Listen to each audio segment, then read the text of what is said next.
One direct question ಹುಚ್ಚಿಡ್ದಿದೇನಾ ನಿಮ್ಗೆಲ್ಲ? ಇಬ್ರು ವ್ಯಕ್ತಿಗಳು ಕೂಡಿರೋದು ಅಷ್ಟು ಈಸಿ ಅಂತ ಅನ್ಕೊಂಡಿದೀರಾ ನೀವೆಲ್ಲ? ಲವ್ ಅಂದ್ರೆ ಯಾವಾಗ್ಲೂ ಹ್ಯಾಪಿನೆಸ್ ನ ಮಾತ್ರ ಕೊಡೋದು ಅಂತ ತಿಳ್ಕೊಂಡಿದೀರಾ? ಯಾರ್ ಕಲ್ಸಿದ್ರು ಇದನ್ನೆಲ್ಲ ನಿಮ್ಗೆ? ಇದು ಕಷ್ಟ ಅನಿಸ್ತಿದೆ, ಅದು ಕಷ್ಟ ಅನಿಸ್ತಿದೆ, ಯಾವ್ದು ಕಷ್ಟ ಇಲ್ಲ ಹೇಳಿ ನೋಡೋಣ. ಹೋಗ್ಲಿ, ಕಷ್ಟ ಯಾವ್ದ್ರಲ್ಲಿಲ್ಲ ಹೇಳಿ? ಲೈಫ್ ಲಾಂಗ್ ನಿಮ್ ಜೊತೆ ಇರೋ ಒಬ್ಬ ಪರ್ಸನ್ ನ ಪಡ್ಕೊಳ್ಳಕ್ಕೆ ಕಷ್ಟ ಪಡ್ಬೇಕು, ಸುಮ್ನೆ ಬಂದ್ಬಿಡ್ತಾರೆ ಅಂತ ಅನ್ಕೊಂಡಿದೀರಾ? ದುಡ್ಡು ಬೇಕಾದಾಗ ತಂದೆ ತಾಯಿಗೆ ಸಲಾಂ ಹೊಡಿತಾ, ಜಾಬ್ ಬೇಕಾದಾಗ ಹುಚ್ಚನಾಯಿ ತರ ಅಲಿತಾ ಕಷ್ಟ ಪಡ್ತಾ, ಏನ್ ಬೇಕೋ ಅದನ್ನ ಪಡ್ಕೊಳ್ಳಕ್ಕೆ ಕಷ್ಟ ಪಡ್ತೀಯ. ಆದ್ರೆ ಪ್ರೀತಿ ಮಾತ್ರ ಫ್ರೀ ಆಗಿ ಸಿಗ್ಬೇಕಲ್ವಾ?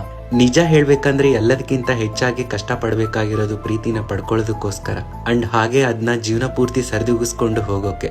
ನಿಜ, ಒಬ್ಬ ವ್ಯಕ್ತಿ ನಮ್ ಲೈಫ್ ಅಲ್ಲಿ ಬರ್ತಿದ್ದಾರೆ ಅಂದ್ರೆ ಹ್ಯಾಪಿನೆಸ್ ನ ಆಡ್ ಮಾಡೋ ತರ ಇರ್ಬೇಕು. ಟ್ರೂ. ಹಾಗಂತ ಹ್ಯಾಪಿನೆಸ್ ನ ಮಾತ್ರ ಎಕ್ಸ್ಪೆಕ್ಟ್ ಮಾಡಿದ್ರೆ ಹೇಗೆ? ಅವ್ರು ಕೊಡೋ ಪ್ರೀತಿ ಬೇಕು, ಅವರಿಂದ ಸಿಗೋ ಹ್ಯಾಪಿನೆಸ್ ಬೇಕು, ಅವ್ರು ಕೊಡೋ ಸಲಿಗೆ ಬೇಕು, ಅವ್ರ ಟೈಮ್ ಬೇಕು. ಆದ್ರೆ ಅವರಿಂದ ಸಿಗೋ ನೋವು ಮಾತ್ರ ಬೇಡ ನಮ್ಗೆ. ಅದನ್ನ ತಗೊಳಕ್ಕಾಗಲ್ಲ ಅಲ್ವಾ? ಹಾಗೆ ಚಿಕ್ಕ ಚಿಕ್ಕ ಇಶ್ಯೂಸ್ ನ ಹ್ಯಾಂಡಲ್ ಮಾಡೋಕಾಗದೆ ಪ್ರೀತಿನೇ ಇಲ್ವೇನೋ ಅಂತ ಅನ್ಕೊಳ್ತೀವಿ. ಅಂತವ್ರ ಜೊತೆಲಿದ್ರೆ ಲೈಫ್ ಕಷ್ಟ ಏನು ಅಂತ ಅನ್ಕೊಳ್ತೀವಿ.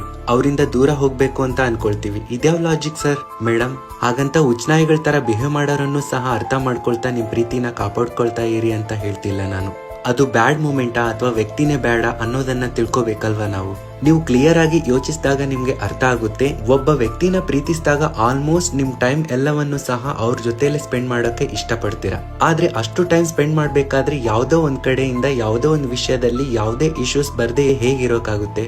ಎಲ್ಲಾನು ಬರ್ತವೆ ಅಂತ ಟೈಮಲ್ಲಿ. ಮಧ್ಯದಲ್ಲಿ ಚಿಕ್ಕ ಚಿಕ್ಕ ಜಗಳಗಳು, ಒಬ್ರಿಗೊಬ್ರು ಡಿಸ್ರೆಸ್ಪೆಕ್ಟ್ ಮಾಡ್ಕೊಳ್ತಾ, ಮಿಸ್ಕಮ್ಯುನಿಕೇಶನ್ಸ್ ಮಾಡ್ತಾ, ಆಕ್ವರ್ಡ್ ಸಿಚುಯೇಷನ್ಸ್, ಸಾಕಪ್ಪ ದೇವ್ರೆ ನಮ್ಗೆ ಇದು ಸೆಟ್ ಆಗಲ್ಲ ಬಿಟ್ಬಿಡೋಣ ಅಂತ ಅನ್ಕೊಳ್ಳೋ ಮೂಮೆಂಟ್ಸ್, ಅಟ್ಲೀಸ್ಟ್ ಮಾತಾಡೋ ಕೂಡ ಕಂಫರ್ಟ್ ಸಿಗದೆ ಇರೋ ದಿನಗಳು ಎಲ್ಲ ಬರ್ತವೆ.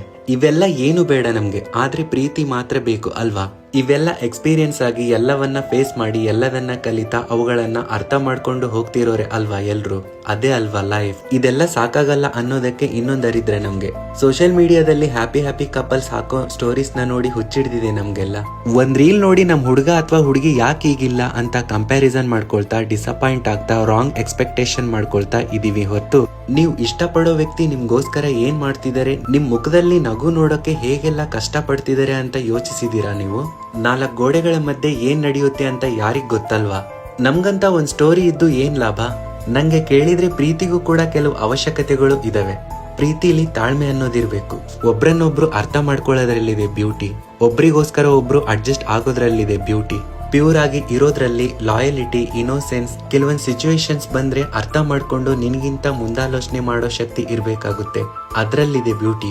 ಅದೇ ಅಲ್ವಾ ಮಾನಸಿಕ ಸೌಂದರ್ಯ, ಅದೇ ಅಲ್ವಾ ನಿಜವಾದ ಪ್ರೀತಿ. ಇದನ್ನೆಲ್ಲ ಪಕ್ಕಕ್ಕಿಟ್ಟು ಬೇರೆದ್ರ ಬಗ್ಗೆ ಕ್ಯಾಲ್ಕುಲೇಷನ್ಸ್ ಮಾಡ್ತಾ ಜೀವನದ ನಿಜವಾದ ಅರ್ಥ ಮರಿತಿದ್ದಾರೆ ಯಾಕೋ ನಾವು ನೀವೆಲ್ಲ.